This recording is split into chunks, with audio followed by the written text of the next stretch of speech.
In the founding of our nation, the great men who formed the Constitution recognized that humans were endowed with certain inalienable rights. These rights are guaranteed to us, and one of the fundamental beliefs we have is the First Amendment.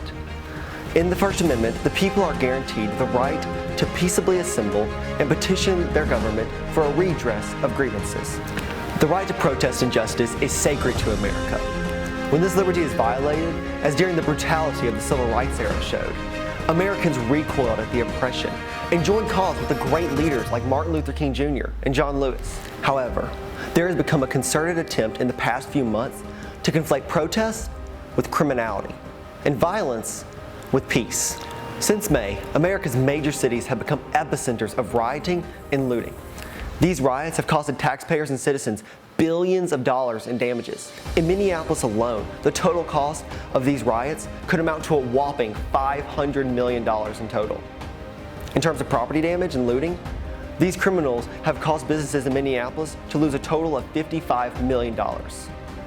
For a small business owner, any loss can be devastating and possibly ruinous to their livelihood. But the rioters don't care. Nor is the loss simply economic. Between May the 25th and June the 8th, 17 people were killed in these peaceful protests.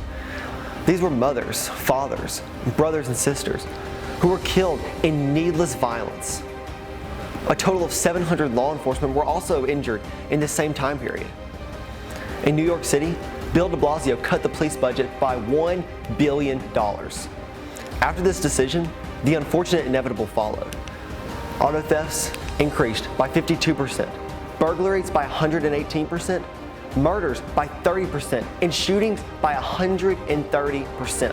When Joe Biden made his supposedly violence-condemning speech in Pennsylvania, he did not name Antifa or Black Lives Matter once.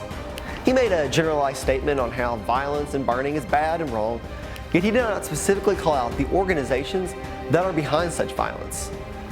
Instead, he chose to focus on President Trump supposedly stirring up right-wing militias and white nationalists.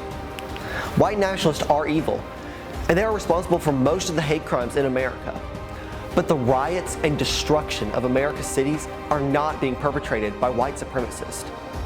The willful neglection and manipulation by the leftist elite is fostering this chaos and preventing substantial reform from occurring. The Constitution guarantees the right of the people to peacefully protest, not burn, loot, and kill. I'm Brayden for Turning Point University.